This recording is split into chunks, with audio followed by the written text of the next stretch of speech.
Yo, good evening, everyone. How are you? It's good to be back. I see you, DJ. I see you.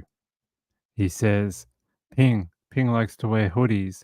Could that be him in the photo? What are you trying to say, DJ? That I'm some sort of criminal mastermind who has an app or something? How are you all? Good to see you.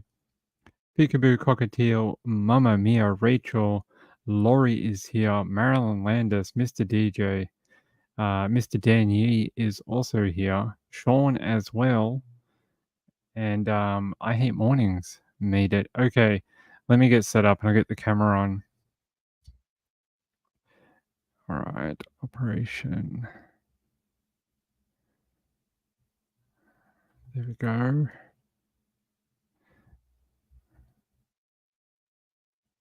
Oh, what?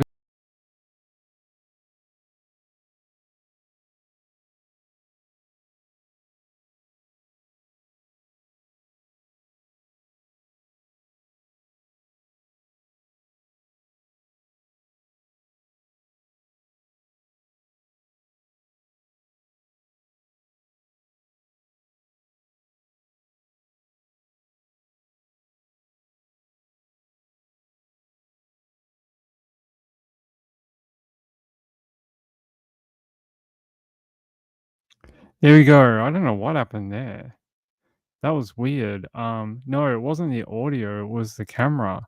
The camera wouldn't come on. It was just black. It wouldn't show any photo. So I had to jump back out and get back in. I have no idea. Quirks of StreamYard, I guess. Quirks of StreamYard. Let's talk about this. Operation Kraken Rishi, alleged criminal syndicate disrupted in Melbourne, exposed in takedown of Ghost platform. So, what is the Ghost platform? The Ghost platform is very similar to the other app they busted a couple of years ago. It's an encrypted communication device that is given out to criminal underworld, and it basically is like a bare bones phone. It doesn't have a camera. It doesn't have a lot of things that could track you. It doesn't have Google. It doesn't have a bunch of different stuff. No, wait, no sound again? Wait, hold on, fine. Do we have sound? Yay, good work, Peekaboo. Before I go into a giant spiel about what I'm about to talk about. Okay, good. You guys on the delay have to hit that red button and go live. Okay, let's go back.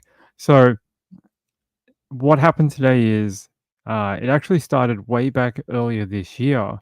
The Australian Federal Police, which is very much like the CIA or the FBI or a combination of both, they were aware of another app.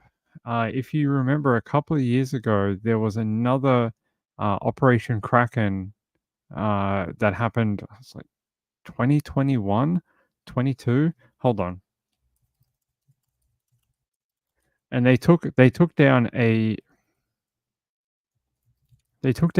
different encrypted cell phone network, and that one was a couple of years ago. That one, I think it was worldwide. It was a combination of the US authorities, German, a whole bunch of different countries came together to take down a specific encrypted app that a lot of criminals were using. And it resulted in like over 500 arrests. People that were about to be killed were saved. People who had threats to life, they were able to figure it out. And so what they did there was they were able to get in and open some sort of backdoor vulnerability into the app. Then what they did is they sent all the communications somewhere else to decrypt them. And then they were literally watching people send messages in real time. And then anytime they had something that was like a threat to life, they would act on it. But if there was nothing else, they just watched. They just watched what these guys were doing. And when they were like, hey, we just got like 200 kilos of coke in, they were like, let's go pay them a visit. We know where they are. And they were doing that for quite a long time. Well, now they're back again with another another app slash phone that they've got into. This one is called Ghost, and it was actually run by a young guy. He was pretty young. He's from Sydney, and he had developed it when he was I think it's like teenager. Anyway, he'd been running it for a number of years. The AFP caught wind of it, but were unable to find out where it was being hosted or who the operator of it was. A couple of years ago, they actually figured out that it was an Australian national who was doing it, and they're like, wait, we just did this with a different phone system a couple of years ago. We can do it again. And they have. So here, I will read this to you. It says, actually, we'll do the first one here. This one's the original. Sorry, guys, give me 1 second. There's two different, there's operations going across the country right now. So across every state in Australia, overseas in different places, there's different raids going on. There's different people being arrested. There's a whole bunch of different stuff going on with this particular takedown. So it says here, an alleged mastermind behind a secret app for criminals and violent enforcers has been charged by the AFP during a global takedown of an encrypted communications network. Operation Kraken charged a New South Wales man aged 32 for creating and administering Ghost, a dedicated encrypted communications platform, which the AFP alleges was built solely for the criminal underworld. About 700 AFP members executed search warrants and provided support during 2 days of action across 4 Australian states and territories between September 17 and 18. Today is the 18th. Near simultaneous police action is being undertaken in Ireland, Italy, Sweden, and Canada right now as well. Up to 50 alleged Australian offenders accused of using Ghost are facing serious charges, including significant prison sentences. More Australian and international arrests are expected over the coming days. It will be alleged the Australian offenders who used Ghost were trafficking in illegal drugs, money laundering, ordering killings, or threatening serious violence. In Australia, the AFP prevented about 50 threats to kill or harm. Operation Kraken is law enforcement's next takedown of a dedicated encrypted communications platform. Law enforcement has again infiltrated a criminal platform and outsmarted organized crime. EncroChat, Sky Global, Phantom Secure, Anom, and now Ghost. Anom was the other one from a couple of years ago. That story was a little bit different. They had actually infiltrated it from almost the birth of the actual company. This one, they actually hacked into it a few months ago. So back in March earlier this year, the AFP figured out they could get into the system, and they brought in specialist networking and cybersecurity professionals to help find a way in without being noticed. And they started testing different areas of the app to see what was vulnerable to different types of attack and how to get a backdoor into it. Well, eventually they did. And for the last, I don't know, 5 months, 6 months, they've been watching and planning. And today they took action, yesterday and today, and they started arresting people. They say this is the first time an Australian based person is accused of being the alleged mastermind and administrator of a global criminal platform of which the AFP was able to decrypt and read messages. Sort of true. The other guy that was a part of a NOM, he was in Australia but then lived overseas at a point in time. So, sort of yes, sort of no. The AFP charged the alleged administrator at his Narwee home yesterday, 17th of September. He'll appear in Downing Centre Local Court, that's a court in the city in Sydney, to face 5 charges. One count of supporting a criminal organisation contrary to Section 390.4 of the Criminal Code of 1995, which carries a maximum penalty of 3 years in prison. One count of dealing with the suspected proceeds of an indictable offence less than $100,000. And what else did he get done with? One count of obtaining identification information using a carriage service, and one count of contravening a requirement in a Section 3LA order to Section of 3LA of the Crimes Act 1914. Whatever that. Sorry, I had to cough halfway through that, and I was like, "Don't cough while you're reading it, Ping." There we go. The AFP-led Criminal Assets Confiscation Task Force successfully obtained Proceeds of Crime Act 2002 restraining orders over the suspected criminal assets. Property restrained includes various cryptocurrencies and bank accounts. It'll be alleged the administrator used a network of resellers to offer specialized handsets to criminals across the globe. The handsets, which were a modified smartphone, were sold for about $2,350, which included a 6-month subscription to an encrypted network and tech support.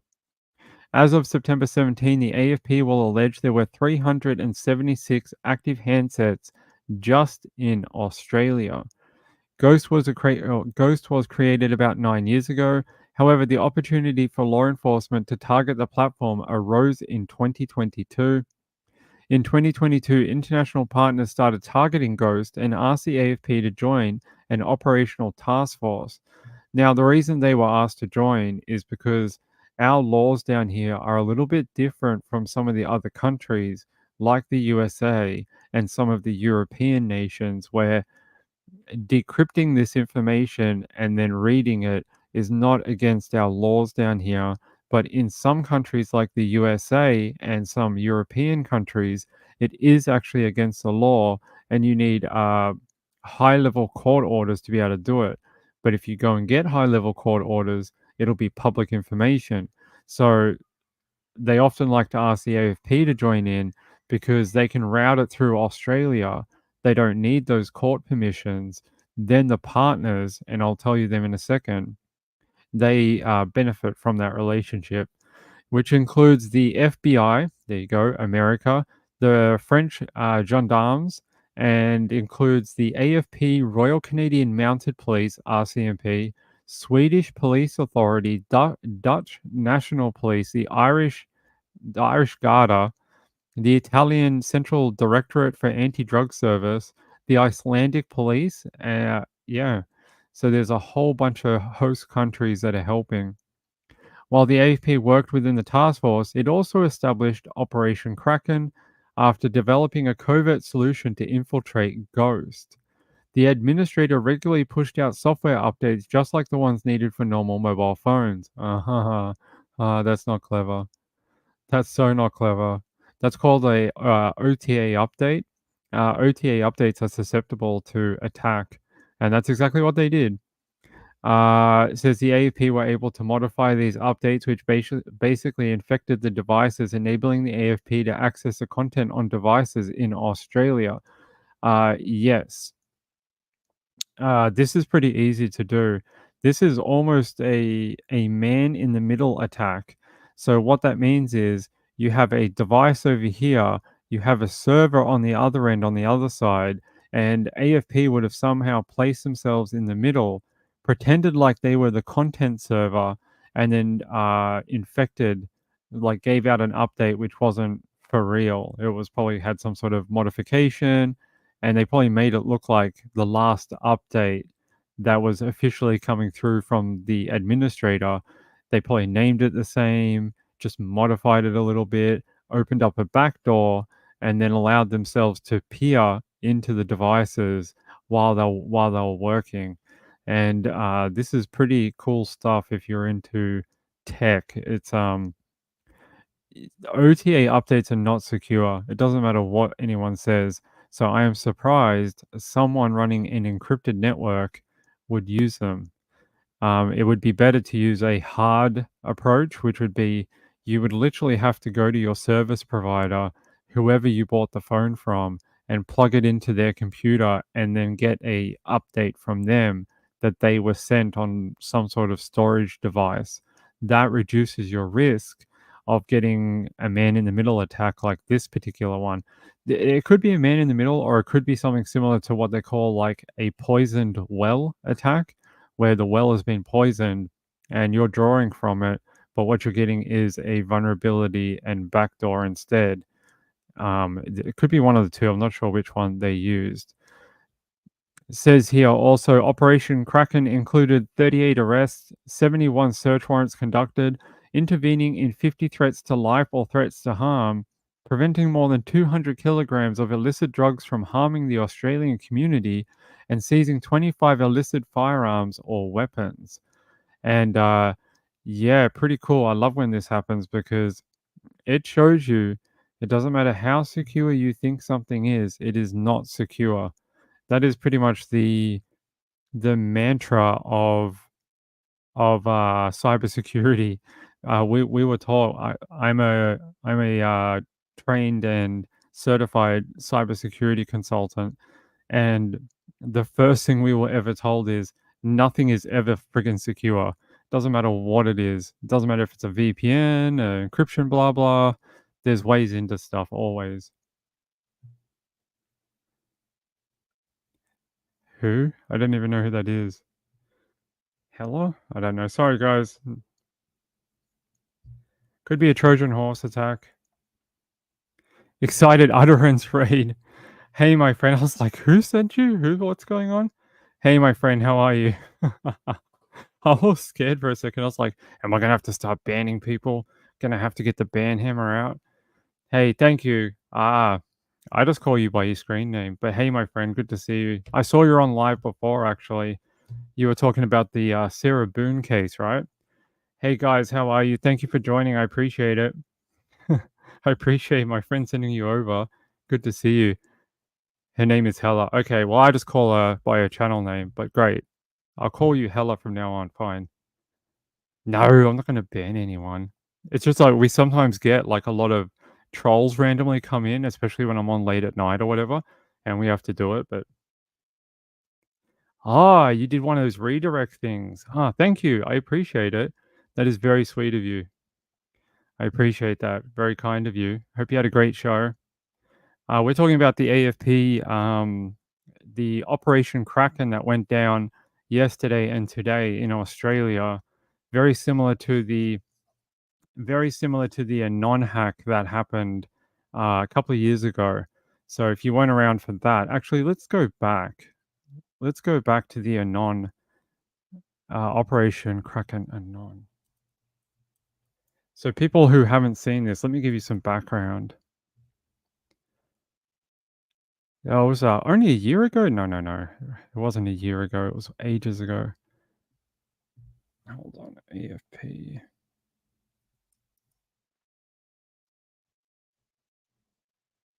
Operation Ironside. 7th of June 2021. That was the original one. So here. This was the original one from the AFP a few years ago. It was a 3-year operation between the AFP and the FBI, monitoring criminals' encrypted communications over a dedicated encrypted communications platform. That was the Anom devices. And they're basically, if you've never seen one, they look like a normal cell phone, like this, but they don't have a camera. They don't have, don't even know if they have USB ports, but a lot of things are stripped out of it, things that could track you. They think it makes it more secure, but it depends where your servers are and how quickly you can keep them secure. So often they're stripped back. You don't have any services, like you don't have email. It doesn't make phone calls. It doesn't have GPS or anything like that. No gyroscope in it or anything like that. They just strip it out. The only thing it does is get onto the encrypted network where you can send messages to people you know. That's it. And yeah, so here during Operation Ironside, there was 1,659 active Anom devices in Australia. Today's one was about 300, so not quite as big as the Anom one from a few years ago, but still pretty significant. And here we can probably play this from the AFP. Here, an explainer. For more than a decade, many organised crime syndicates have been dark. They've been using end-to-end encryption communication platforms involving specially customised phones. That means their messages are scrambled when sent and unscrambled when the receiver opens them. This has drawn criminals to these platforms giving them confidence to plot their crimes without law enforcement intercepting their messages. In 2018, a couple of clever Australian Federal Police investigators and analysts met with the FBI to hatch an extraordinary plan to snare the big fish of organised crime by introducing their own platform covertly into the criminal market, preventing illicit drugs and guns from flooding Australia and other countries. The AFP built a capability allowing law enforcement to access, decrypt and read communications between the customised phones on the platform. We provided technical magic that has never been done by law enforcement before. This sparked the beginning of Special Operation Ironside. The customised phones were used by alleged senior crime figures, which gave other criminals the confidence to use the platform so they could avoid being nabbed by police. You had to know a criminal to get hold of one of these customised phones. The phones couldn't ring or email. It could only communicate with someone on the same platform. Special Operation Ironside has allowed the AFP to intercept tons of drugs and weapons bound for Australia and has prevented people being killed. For almost 3 years, the AFP has been sitting in the back pocket of criminals. They had no idea why their drugs were being seized and their plots foiled. During overt activity in June 2021, about 4,000 AFP and state and territory police conducted hundreds of search warrants and hundreds of arrests. This has enabled the AFP and its partners to arrest and charge some of Australia's most wanted criminals. For a long time, some of these criminals seemed untouchable, but the communications on these devices has given the AFP and others the evidence to charge alleged offenders.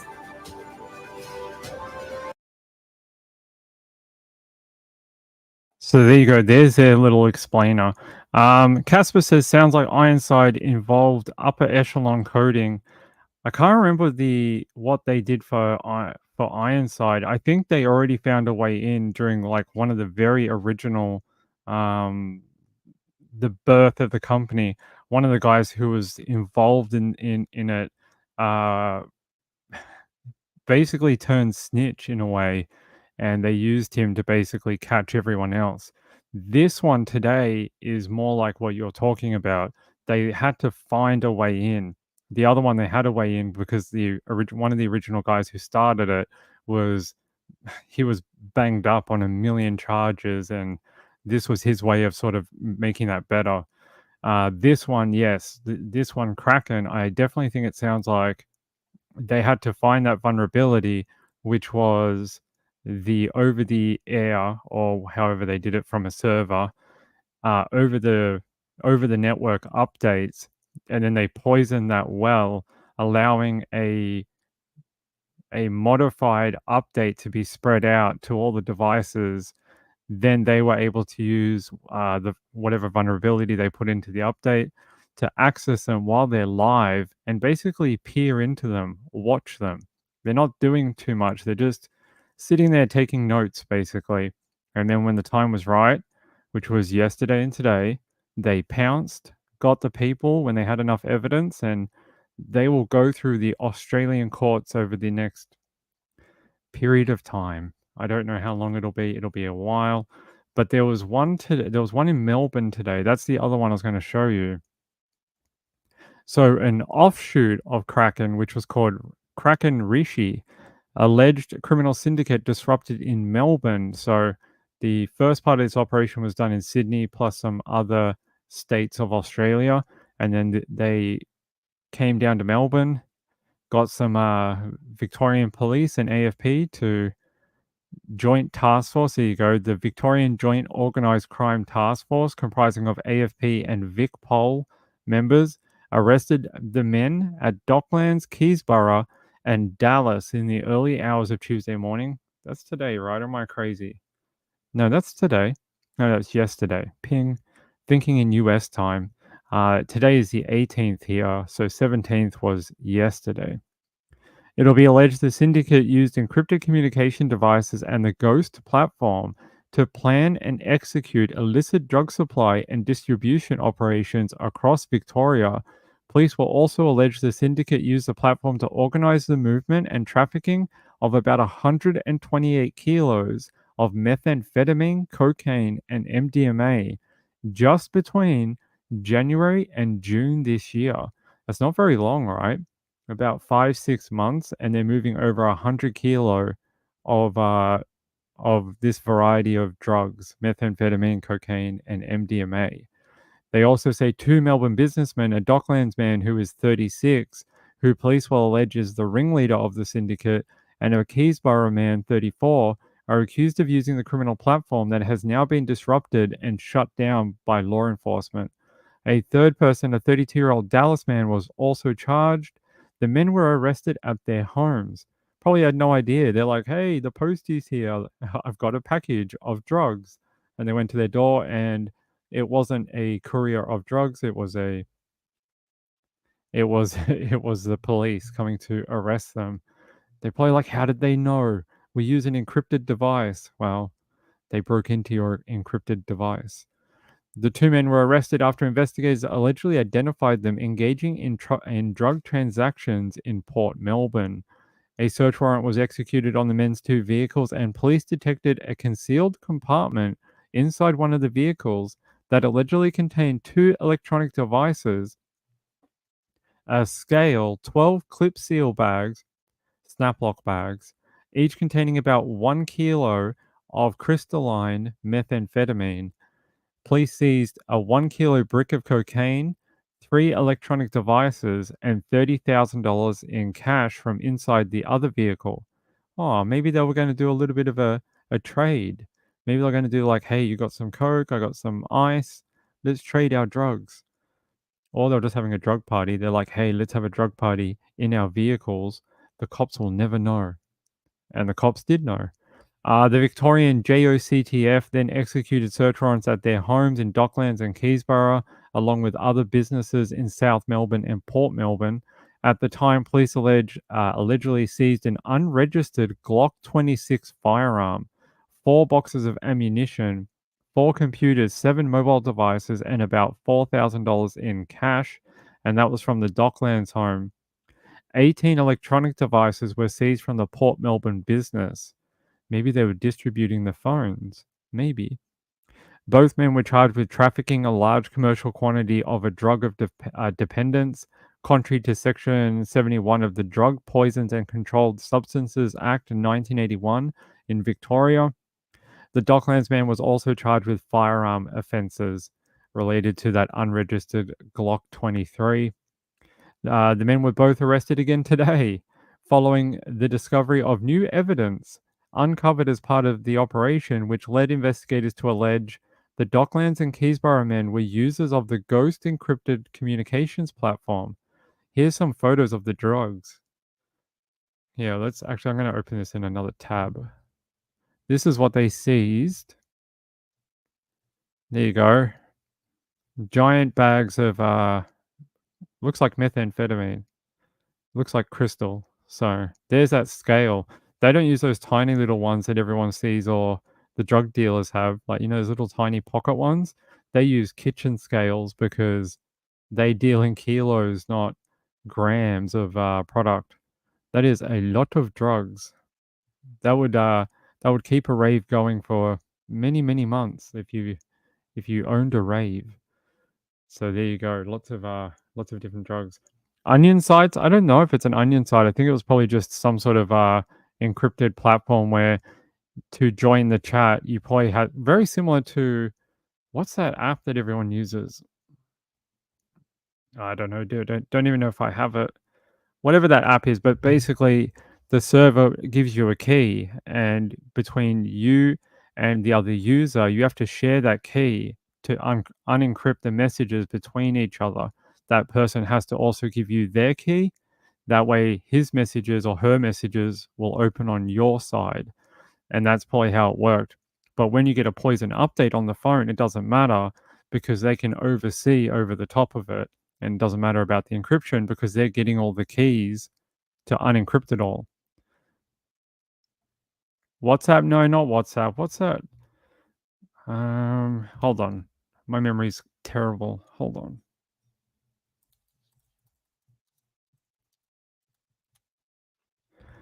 Da, da, da.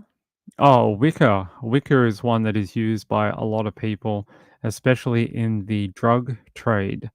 So So if you've ever heard of Wicca, that one is quite common if you are among dealers and things like that. Here, I'll show it to you. It's on the screen. Wicca, it's spelt like that. It's an end-to-end end-to-end encrypted communication app, and quite commonly used with drug dealers and people of the underworld. No, they seem to have gone away from WhatsApp. I don't know why. I'm not in that world of illicit dealings or whatever, but for some reason, a lot of them seem to have moved away from WhatsApp. They used to use it a lot, not so much anymore. S- Thank you. I like the name. It sounds like something I would say when I break something. It's not on the screen. Are you serious? Are we having issues with that again? We're gonna have to find a new software, I think. We've had so many problems with StreamYard. We've had so many issues this year, just hundreds of it. There we go. Hopefully that's back on there now. Yeah, Signal too. Signals, Telegram. Telegram's one. You're stuck in the early 2010s. Me too. Me too. Yeah, that's probably why they don't use it anymore. Because who can trust Facebook anymore? I don't think anyone. You see the picture, Rachel? Thank you. Penguin must be behind. Yeah, let's have a look. It's it's just it's like a saying that we use a lot down here. It's okay. It's all right, Kathy. We have a swear button. We have a swear button. I can swear things out. It's okay. No one needs to get upset. It's just a word. Words can't hurt you. They don't have any guns. Well, not anymore because the police have taken them. All right, all right. There's that. We've done this. The other thing I wanted to talk about very quickly, I caught this article today, and it was while I was reading about this encrypted network being taken down. And then I saw this, and I was like, what is going on in the world today? But I saw this article about Hezbollah, and it says hundreds of pages used by members of the militant group Hezbollah have exploded in Lebanon, killing at least 11 people and injuring more than 2,700, including Iran's ambassador in the country. They're not sure how this happened, but they're saying before the pages, who uses pages anymore, by the way? They're saying before the pages made it to the people, somehow they were tinkered with and had explosives put in the pages. And then at some point in the future, Israel triggered something and they all exploded at the same time. And you see, I can't show too much of this, otherwise we will get in trouble with YouTube, but you can see some people got quite injured from this. And there was a little video. I wonder if I can, yeah, here. There's a guy at a fresh market getting fruit and vegetables, and all of a sudden, the pager in his pocket just goes kaboom, and people run for cover, and you can see here it just explodes and people run away. This is a very interesting. There's a photo of a pager that exploded. The things they can do these days to infiltrate different groups, right? I have never heard of something like that before. A pager going kaboom, but not just one, like hundreds of them at the same time throughout a country. That is a coordinated attack if I've ever seen one, and very clever. They're saying here the blast in the afternoon had hit several Hezbollah strongholds across Lebanon. In the first such incident since the group began trading nearly daily fire with Israel. So they're saying this is revenge for firing on Israel, but bizarre. I've never seen anything like this before. They're saying in one sweeping attack with both significant operational and psychological ramifications, these very low-tech devices were used against them and very possibly deepened the stress and embarrassment of the leaders of Hezbollah. And it says Hezbollah reverted to the use of pages as opposed to phones because it's believed they would be more secure. Well, they might be more secure, but apparently they go bang. They might get your messages, but they do explode eventually. I wonder if we can see that video though of the one exploding, because that is pretty bizarre. All right, let me see if I can find the video of it going kabang.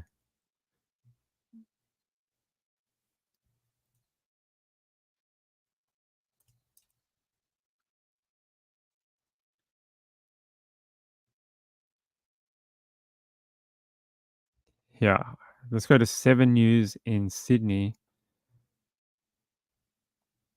Fact and not Hollywood fiction, but what we have seen happen in Lebanon today is the mass detonation of thousands of pager devices belonging to members of the militant group Hezbollah. So far, 9 people have been killed, up to 3,000 injured. The scenes in Lebanon's hospital system have been chaotic. It's thought that this is the work of Israel. Likely, they have infiltrated the supply line of these pages before they have been sent to Hezbollah, and unbeknownst to the militant group, they've been fitted with explosives that have been detonated remotely. The situation is very tense at the moment between Israel, Hezbollah, and Lebanon. Let me take you to a bigger video of that.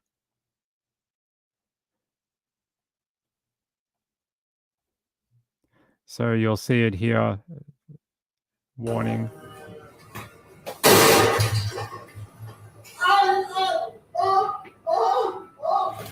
Let me mute that for you. But yeah, that would be very painful. You see it here. He's just standing there getting his vegetables or whatever, and then kabang, it goes off. That is, I can't say I've ever seen anything like that before. Not in something that's like a electronic device that's pre-bought. I mean, I've seen that in other ways that they blow things up or people, but not in a pager like this.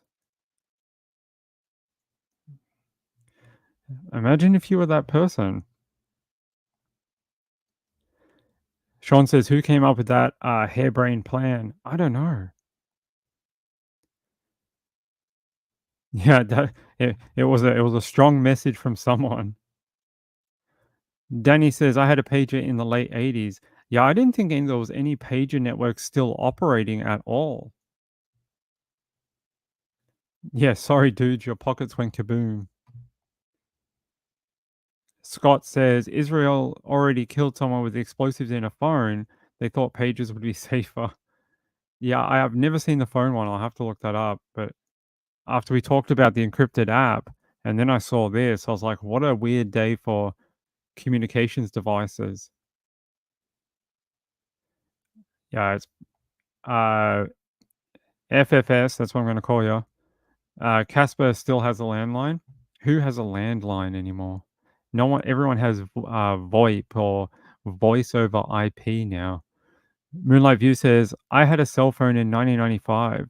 Did you have to carry it around with like a giant car battery and with like a giant cord? And was it like the size of a size 14 male shoe? Probably.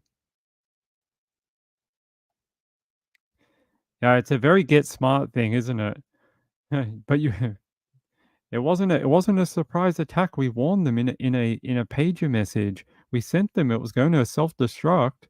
They didn't listen to us. We said throw the phone away. Casper says, did an external signal explode the pages, or how were they exploded? Right now, they don't know. No information has come out on how the attack was done, but you would think it would have to be something like that. I wonder if because they had the pages before and were able to put the explosives in it, or it has to have explosive. A little battery is not enough to do that, I don't think. Maybe they were able to wire it in such a way when it got sent a certain type of signal or message, it overheated and then sparked that reaction between like the circuit board and then the explosive.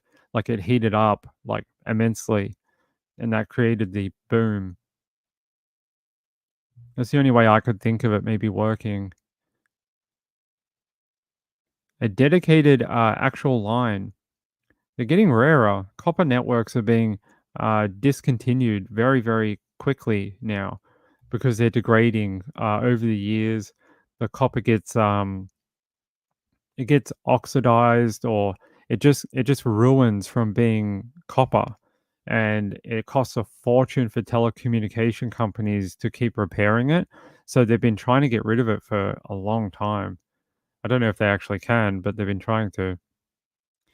Yeah, that's sort of what I was thinking. It would have to be something that would trigger it to heat. And then I don't know if I don't know. Let's have a look. How big is a battery in a pager and what type of battery? Because, okay, yeah, I can show you this. If this exploded in your pocket, this would be a bad day, a very bad day. This is a 21700 battery. This thing is quite large. It would really ruin your day, and it's like a little tiny pipe bomb. It would really get you. But I don't know if they have something like that inside a pager. Hold on. Let's see how big a pager battery is. Okay. So most pagers use a 2.4 volt, 210 mAh nickel something battery, whatever they call it. They're not very big, and they're only 200 mAh, so they don't have a lot of energy. 300 mAh. This thing here, this thing is like 4,000 mAh. Lot bigger, a lot more energy. I'd be very surprised. Let me show you a photo of what a pager battery looks like if you've never seen one. So this is a pretty typical, what they call a 2-cell pager battery. They're not very big. They're about 300 mAh or something. Yeah, nickel metal hydrate is the technology in it. 250 mAh, 2.4 volt. I don't know, maybe it's enough. Maybe it's enough. Maybe because it's compressed within the pager device, it creates, like, when the pressure gets inside the device, it compresses it, and that makes the explosion just that much bigger. Could be. Pages were AA to AAA. Milliamp? Yeah, I know. Yeah, too small. That's what I was thinking. They're like rechargeable AA. Well, they're very small voltage, 2.4, 3.2. It's pretty low. Well, that's what these say. Look, I'll show you. Yeah, I know. This one, the one I showed you, this one is a 4.2. So it always charges. I charge it on my charger to 4.2. But these ones here say 2.4 volt. Yeah. Nickel metal hydrate, 2.4 volt, 250 mAh, or whatever you call it, milliamp hour. And battery life 1 to 2 years, unless you're a member of Hezbollah, then about a month. You only get a month out of it. Hey, Young Forever, how are you? EU sent me. Thank you. I appreciate it. What a lovely surprise. What is it called? Explosive PETN. That's a type of explosive. Planted by Mossad. Really? I didn't see that one. Let's have a look. I just caught it after we got done with the Operation Kraken from Australia, and I was like, that's so weird. But all right, let me have a look. If I can find 1 hour ago by AP News, let's see if they have any update.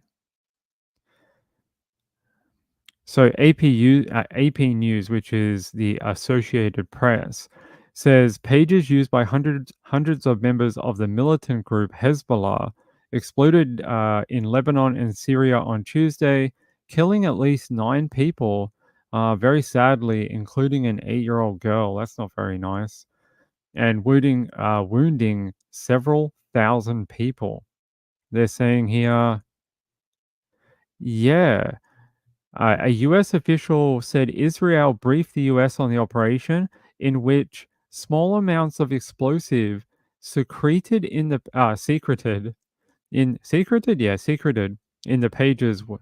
You know what's funny? Yesterday, Gray Hughes got this word wrong. when he was reading a document, and then I got it wrong just then because I've been reading about it for like the last day. They said they secreted in the pages were detonated on Tuesday after it was concluded. The person spoke on the condition of anonymity because they were not authorized to discuss the information publicly. I want to see if we can find out if it's the PETN or whatever it is. Hold on, Hezbollah.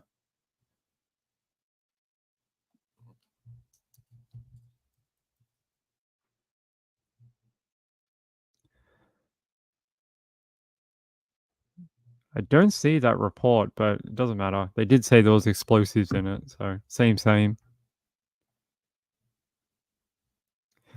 You said I bought a trash can that requires C batteries, like to open and close like that. So does it work on a hand movement or something like a sensor? US said we were not involved. Do you think they always say that? Brad says, yeah, let me try and find that PETN. I know that's a type of plastic explosive.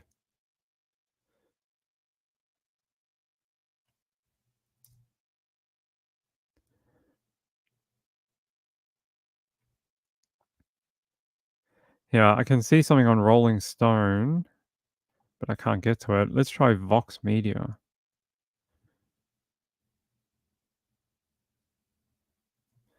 Do they have this quote? They don't seem to have it either. But look, I believe you. Israel did confirm to the US that there were explosives in there. So, very interesting way of attacking people. I've never seen that very often. They said they got hot. Well, of course. How else would you activate it? It's got to heat up. So maybe they crossed a wire or something, and when they sent the command, it pushed a lot of voltage through a very thin wire, or a wire that couldn't take the voltage. So when that happens, the wire will heat up. That's actually the way. If you've ever seen a vaping device, that's how vaping devices work, right? They put a piece of wire in the vaping device. You run it through a different type of wattage or voltage, depending on your device, and it heats that little bit of wire up, and then it vaporizes the nicotine. So I wouldn't be surprised if they fiddled with the pager and put a smaller wire in there that could heat up a lot quicker and a lot easier with less voltage. And that's maybe how they did it, because you can get it to glow red hot, and maybe that's all you needed to activate it.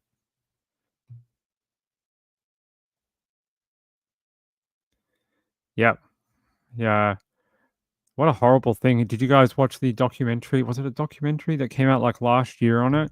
Went through like the entire thing from start to finish. Very interesting documentary.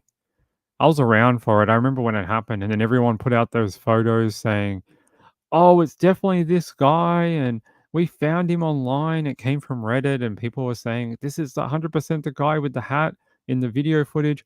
Wasn't the guy, ruined his life. I think he might have, I can't remember, but did he end up passing away from his own thing?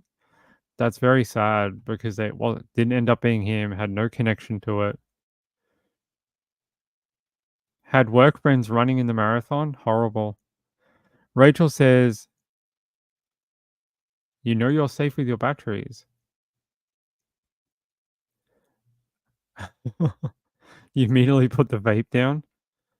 That battery, this one here, came from my vape. I just don't vape on stream. See? It's right there. But I just don't vape on live stream. Yeah. All right. Let's get out of this. Let's move on to some true crime. We've talked about tech for quite a long time already. By the way, I'm still working at trying to get Javion's sister to jump on with us and talk about her brother. We watched the video yesterday. I'm still trying to make that happen.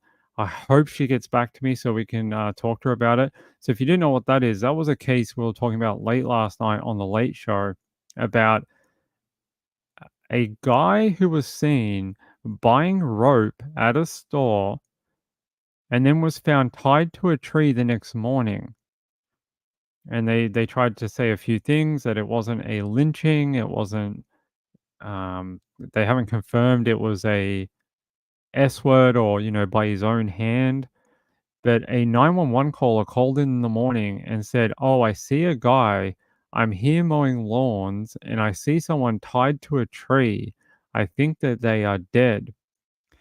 If this was a case where someone had taken their own life, why would you bring the FBI in? So the FBI has now been brought in since yesterday, and I can't imagine why they would ever be brought in for a simple, you know, localized death of a person if there's, nothing else that needs to be done. And then the family reported that they've not been given any access to Javion's body. They won't allow anyone to come and ID him. They won't send any photos to the family so they can do a virtual ID. Yeah, I can show you guys very quickly the footage of him buying that rope. So the night before, he was caught on camera buying the rope that he was found tied to the tree with. But he's a truck driver too, and he does deliveries. A family spokesperson says they believe he bought that for something to do with his job. It wasn't to hurt himself. So here, I'll show you that footage. Here he is on that, buying that blue rope. Then he walks out. He heads to another place. And he goes in there for a period of time, about 10 minutes. Then he leaves, and they find him the next morning. In a story channel. Yeah. So the young man was found dead the next day, sitting at the base of a tree with a rope wrapped around his neck and the other end attached to the tree. Very strange. They say here content creators on social media have steered massive publicity to the case by labeling his death a lynching. While McGee's family hasn't called his death a lynching, they have drawn on the existing cultural awareness surrounding Emmett Till, who was killed in 1955 by two white men for supposedly whistling at a white woman. Police previously insisted McGee wasn't lynched, as the case gained increasing attention last week, but now they've called in the FBI. So I think if they thought this was a simple S word, they would just close the case and tell the family, "Hey, we're sorry for your loss. Here is your relative. Please put them to rest." Very odd. Marlene says it happened in a southern state, NC, North Carolina. Let's see, where was it? Yes, North Carolina. That is right. So I don't know what you guys think, but I'm working very tirelessly to try get his sister to come on and talk to us. I don't know if she will. I don't know if she's interested, but I will be very polite with her. I'll ask her very kindly if she'd like to come and talk to you and tell you about her brother. Because I want to know not how he died. I want to know more about the person he was. What did he do? What was he like with the family? Where was he going after this? Where was he looking forward to returning home? That's what I want to ask her. Was it not a cousin? Whatever family member. I thought it was his sister, but she lives in California. Anyway, I've reached out to her. She did a piece last night on here, right? Right. We watched a TikTok video. TikTok, Instagram, one of the social medias of her. Anyway, I've reached out to her. I hope she'll get back to us because I would like to know more about what is going on.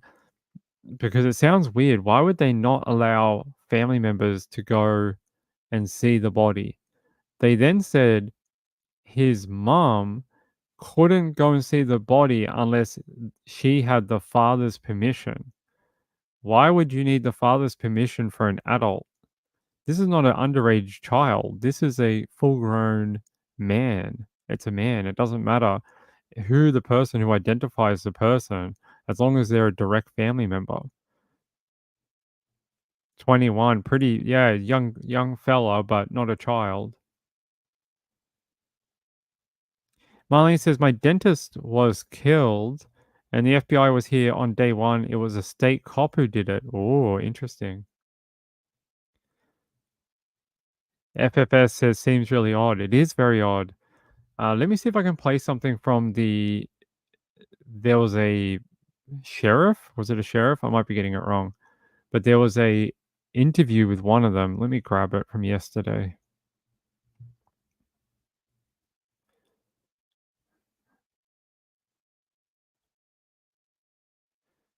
Matter of fact, just in the last couple of minutes before our live shot, some supporters of Javion McGee's family have now arrived here at the Vance County Sheriff's Office, hoping to get answers to those questions. As it stands right now, the sheriff still does not believe that there was any foul play involved, but he also will not officially rule this as a suicide. In the meantime, though, we are getting new surveillance video and 911 calls that's shedding some light on the moments leading up to his death. What we do know for a fact is that Javion McGee was in Henderson from the Chicago area working for his trucking company, dropping off a load at the Walmart distribution center before being found dead up against a tree with a rope around his neck, not far from where his truck was parked off Vanco Mill Road. From the beginning, the sheriff saying he believed that Javion bought the rope used in his death. Now releasing surveillance video from the Henderson Walmart showing Javion at the self-checkout buying the utility rope. A spokesperson for his family says they've seen that video, but that it's only leaving more questions. The family is saying that specific video does not declare the fact that that was a suicide. You know what I mean? That's just one element of the investigation. The family still suspects foul play at this point right now, but they really just want answers. They want to know from that timeline, from him purchasing that rope all the way to the tree where he was hung. We're also hearing the 911 call that came in from the man who discovered Javion's body near where his truck was parked. Vance County 911 emergency. I had some guys out here mowing grass, and how they go. Man out here hung himself in a tree. The guy hung himself in the tree. Yeah, he looked dead. Okay, what's still got a rope around his neck. Meanwhile, Javion's family taking their quest for answers here to North Carolina. You know, they have that right. You know, this is their loved one. This is someone that they truly loved and was taken from them. Yeah, and right now we do know that Javion's family members are on their way. Some have already arrived here to North Carolina, again, wanting to meet with the sheriff here in Vance County. We are also told from their lawyers they are going to be having a press conference here tomorrow at 12:30. We will, of course, continue to bring you the updates on this case as we get them. For now, we're live in Henderson. Tom George, ABC 11.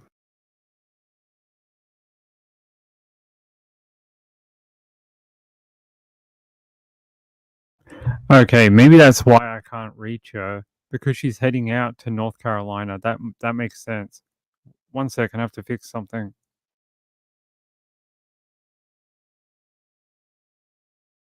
All right, there we go. Rachel says something we aren't being told about the case. Not sure, it just seems suspect. Me too, right? So this didn't happen yesterday. This happened like a week ago. I've never seen if it is by his own hand or whatever that you want to call it. We can't say the word. Otherwise we'll get plastered with warning messages for you guys to call helpline and things like that. If that's what it was, wouldn't they have already ruled it? I find it strange that they won't give a determination. And if the determination is that someone has hurt him, then make it known. Make it known so the family knows what the hell's going on. And so the public understands that, hey, it might not be safe around this area at night.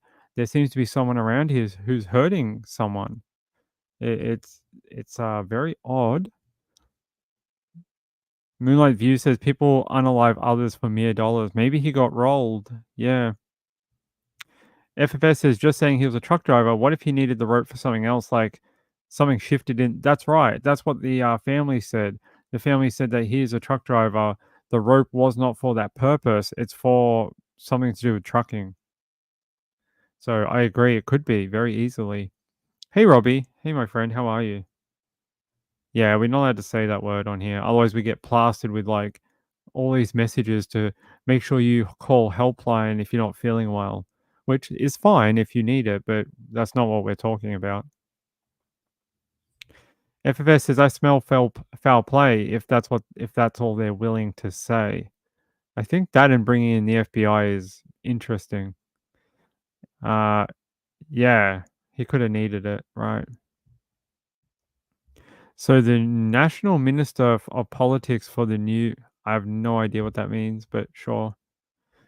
I know who the Black Panthers are. I just don't know what you're talking about. Hey, Gracie. Sorry, my friend. Good to see you. Yeah. So maybe that's why I haven't been able to get in touch with his. If it's his cousin, okay. I thought it was his sister, but sure, whatever it is, their family. I've been trying to reach out to her, and I know a couple of my viewers had tried to reach out to her to try get her to come on. But if she's traveling, I know she's in Cali. If she's traveling from Cali to NC or North Carolina, that's a hell of a trip.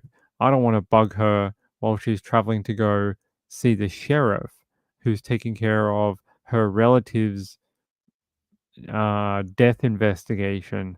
I don't want to bug her. So send her a message. If she wants to reply, she will.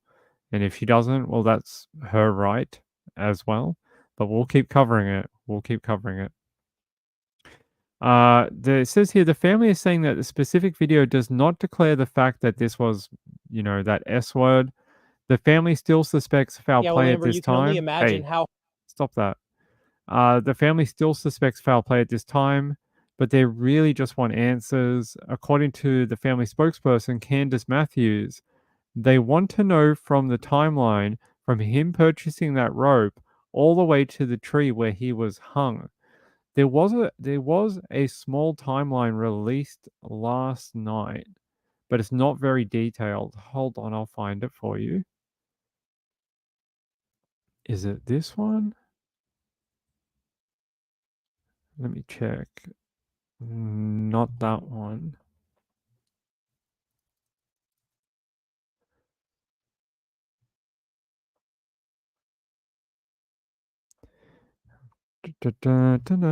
Is it this one? Nope. Very odd. There's one that had like a little bit of a timeline that, like it said, like he was here. Aha, here it is. I found it. Okay.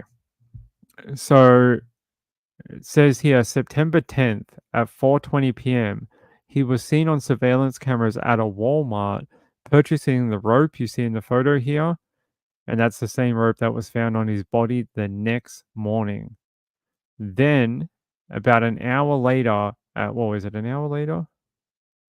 2 hours later, at about 6:28 p.m., he was seen going in and out of a Hampton Inn on Rune Creek Road in Henderson. Henderson.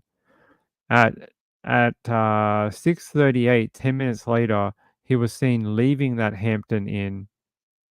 Surveillance cameras in the area where his body was found show him pull up in his truck and walk towards the direction of the tree where his body was located the next day at around 10 a.m. So they have him on camera pulling up near the tree, parking his vehicle, getting out, and walking towards the tree. That's all we know. What happens after that? Did someone else enter the video frame? Did he take the rope with him? Did someone else come and get the rope? Don't know. But they're saying that they do have him on camera in the area where his body was found. He pulls up in his truck, walks towards the direction of the tree where his body was found the next morning. So if we're to believe this, if it's 6:38 p.m., he leaves Hampton Inn. Sometime after that, he gets to where the tree is. He's not found until 10 a.m. the following morning.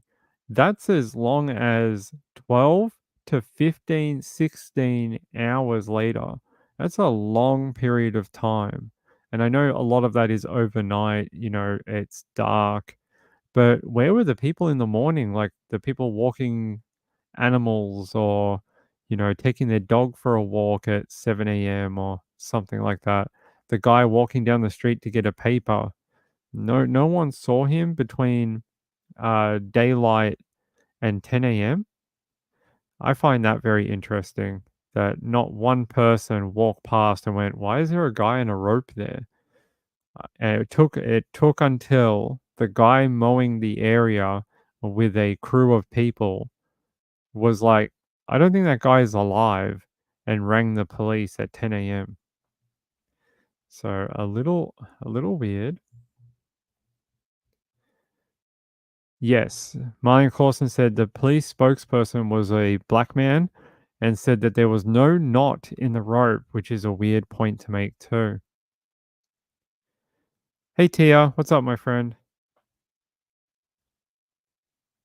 Dr. Matthews, yes. Marlene says, yep, we did that. Just enjoying ice cream and vanilla figs. That sounds like a good time. Gracie says, very sad and strange. Hope answers are found as soon as possible for his family. Me too, right? I hope so too. All right. Shall we move on? I don't have anything else to add to it. I just wanted to do a bit of a catch up for people who didn't see it last night. Again, I'll keep working on it. I hope to have his relative on here shortly. By the way, we did find out what happened to Diddy, though. I don't know if you saw this. He was arrested yesterday, and I have the indictment. Let's see if I have it. At least I have part of it. Hold on.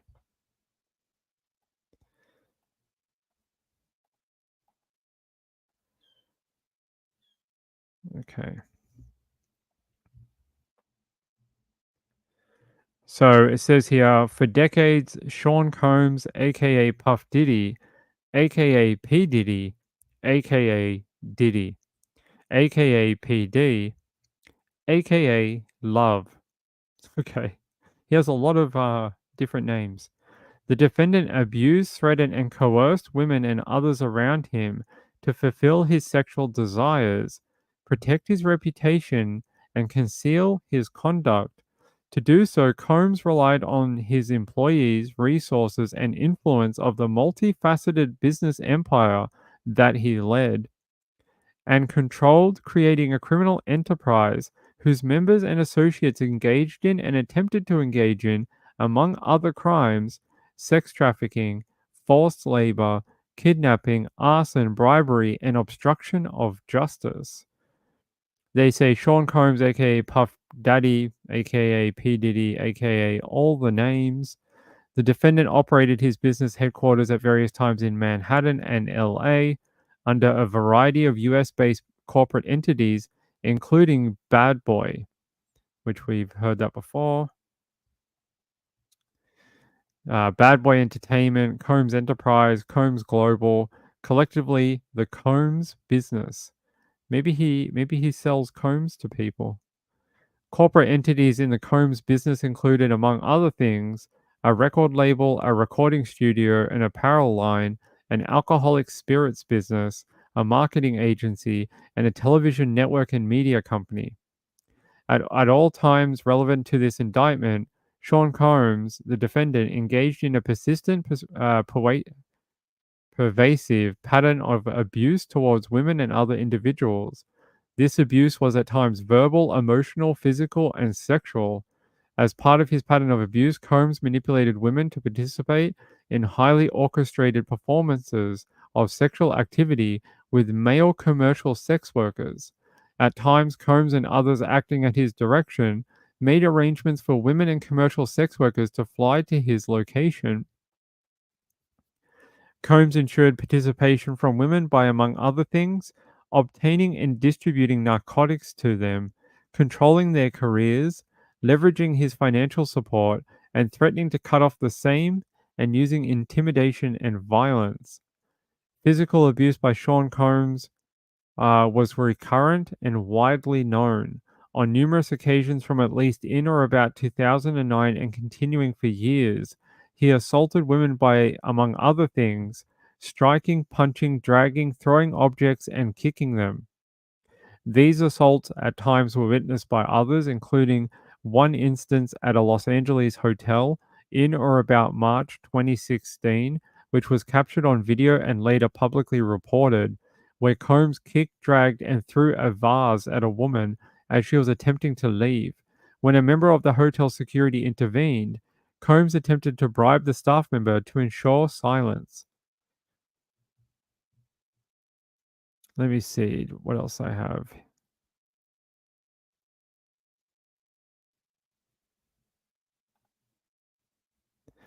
All right. Sorry, I've lost me place.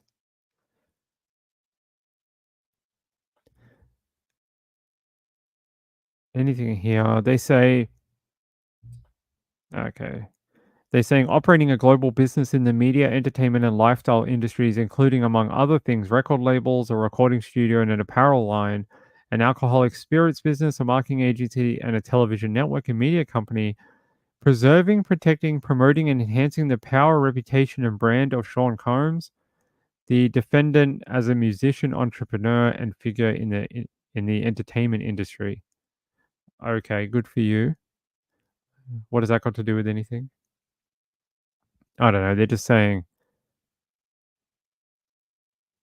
yeah. So it basically says that he used his power to protect his own reputation against law enforcement, but also the wider, you know, wider reputation within the industry from these stories getting out. He used his money, control these women, stuff like that. I don't want to read the whole thing. It's just legal jargon. Let's see what else we have. It also says here, though, that here, I wonder if I can get this to pop up.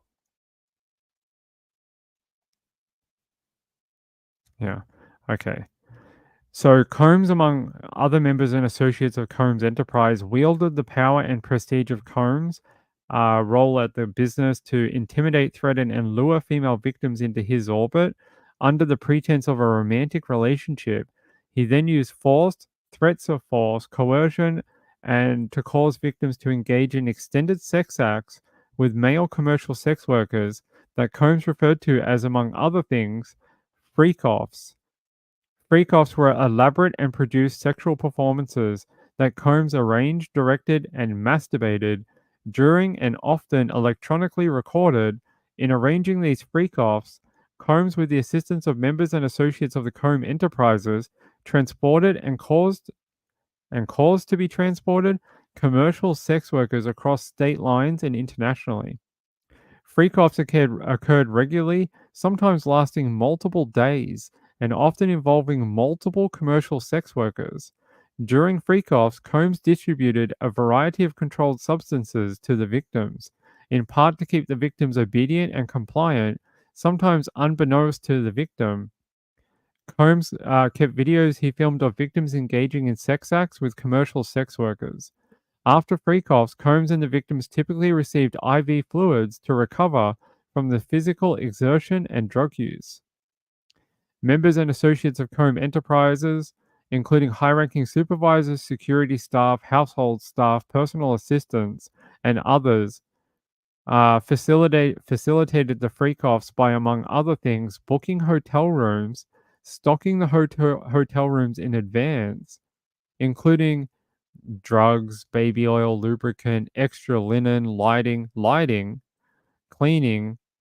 Okay, they clean the hotel rooms after the freak-offs to try and mitigate room damage. What were they doing in there? They're having like a water party, like a slip and slide. They're like, okay, get the lube, and we're going to play slip and slide all over the hotel room. Damage. Isn't that what the bed is for? They said arranging for travel for victims and commercial sex workers. This is bizarre. I mean, I ain't here to yuck anyone's yum, but when you're physically hurting women, it ain't cool, and you're making these commercial sex workers be included in a crime. I mean, I'm sure they feel great about knowing that they were a part of all this, however many years later. They're probably worried that their names are going to now be brought into it. There's probably sex workers across the USA who are worried that they're either going to have to be a federal informant or they're going to get bailed up by authorities at some point for being a part of it, if they haven't already. They're saying here, They took Combs to and from the freak-offs and supplying Combs with requested supplies, delivering large sums of cash to him to pay the commercial sex workers, and scheduling the delivery of IV fluids. In or about March 2024, during the searches of his residence in Miami, Florida, and Los Angeles, California, law enforcement seized various freak-off supplies, including narcotics and more than 1,000 bottles of baby oil and lubricant. Okay, so that's where the damage to the hotel rooms came from. Imagine if you cracked open even one bottle, a large bottle of baby oil in a hotel room and kind of just like squirted it around. They would have your ass for damages. Like that stuff does not come out. It gets on everything, and it's so difficult to get out of certain objects like couches, chairs, even probably mattresses. Blah. That stuff probably gets into everything. Combs subjected victims to physical, emotional, and verbal abuse to cause the victims to engage in freak-offs. Combs maintained control over his victims through, among other things, physical violence, promises of career opportunities, and granting and threatening to withhold financial support, and by other coercive means, including tracking their whereabouts, dictating the victim's appearance, monitoring their medical records, and controlling their housing and supplying them with drugs. During and separate from freak-offs, Combs, among other things, hit, kicked, threw objects at, and dragged victims at times by their hair. These assaults often resulted in injuries that took days or weeks to heal. Combs also threatened victims' careers and livelihoods, including if they resisted in participating in the freak-offs. Victims believed they could not refuse his demands without risking their financial or job security, or without repercussions in the form of physical or emotional abuse. Combs also used the sensitive, embarrassing, and incriminating recordings that he made during freak-offs as collateral to ensure the continued obedience and silence of victims. Members and associates of Combs Enterprises, including Combs security personnel, at times carried firearms, and on more than one occasion, Combs himself carried or brandished firearms to intimidate or threaten others, including victims of and witnesses to his abuse. Far out. This guy, I hope they get him finally once and for all this. I can't believe that he was basically using all the hotels around the country as his own creepy sex dungeon. That's basically what he was doing. It sounds like something a serial killer would do. They would have a dungeon where they would just keep people under control. All right, instead of looking at listening to my dumb voice and the documents, I'm going to play a video for you so I can get a drink.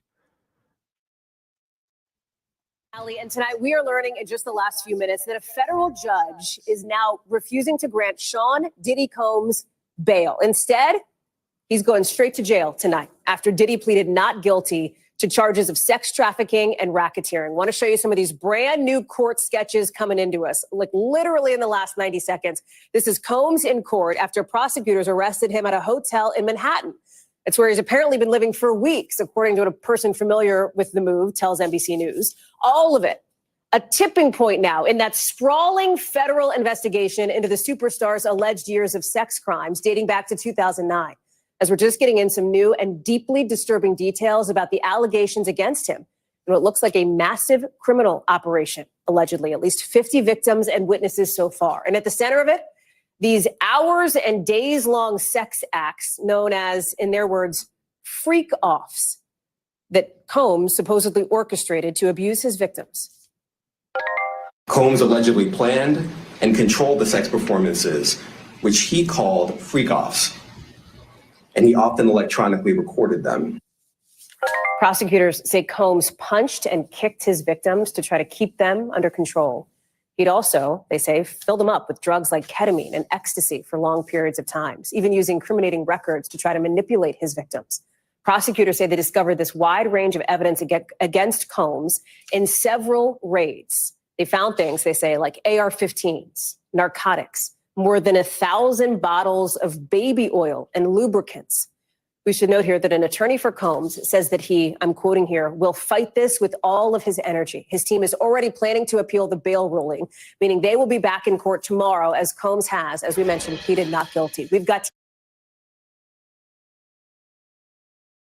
Yeah, that's why I just stopped the video, because I know we're running out of time. We only have a couple more minutes left. I really appreciate my friend by sending everyone over from her channel. That was very, very kind. Thank you, Hella. I appreciate that. And yeah, I hope maybe one day I can help repay the favor. It's nice to meet all the new people that came, and I hope at least some of you found the show very interesting. Maybe a little bit different to what she does, but interesting nonetheless. And we're back on. So we finish at about, what time is it now? 10:30 Eastern. So we finish around now, but we come back on at midnight Eastern for another hour and a half, and we do a late show. And we do that. It's like Monday to Friday, and then on the weekends we just do one show per day. So we'll be back. I will be back. I appreciate it. I know what a legend she is. I hope you guys have fun over there. I know that they're doing the Boone trial, right? Sarah Boone. That'll be very interesting. We're not doing too much on it, but I do see her on Twitter. So every morning I wake up and I say, who's streaming? And I normally see Excited Utterance streaming. So 12:30 a.m. today. It's about midnight today we come back. So midnight Eastern. What would that be for? So it's 10:27 now. We get off at 10:30. We'll be back in an hour and a half. So an hour and a half from now. Yeah, so have fun, everyone. I really appreciate it. And yeah, come back for the late show. Late show's a little more relaxed. It's more of like a less scripted than the first show. It's sort of like a hangout. We talk about all different cases and things like that. Whatever people want to talk about in chat. Yeah, so if it's 10:27 where you are, we will be back at midnight on the dot. Round then. Could be a few minutes early, could be a few minutes late, but roughly around then. Hey, I love you all. I got to get out of here. I know Patricia Griffith at Websleuths will have a great show for you in a few minutes. If you're heading over there, if you're heading to a different channel, hope you have a great time over there. And or if you're heading back where you came from, have a great night. But I'll see the ones of you that can make it back in an hour and a half. Nice to meet all the new people. Peace out. Good night, everyone. Bye.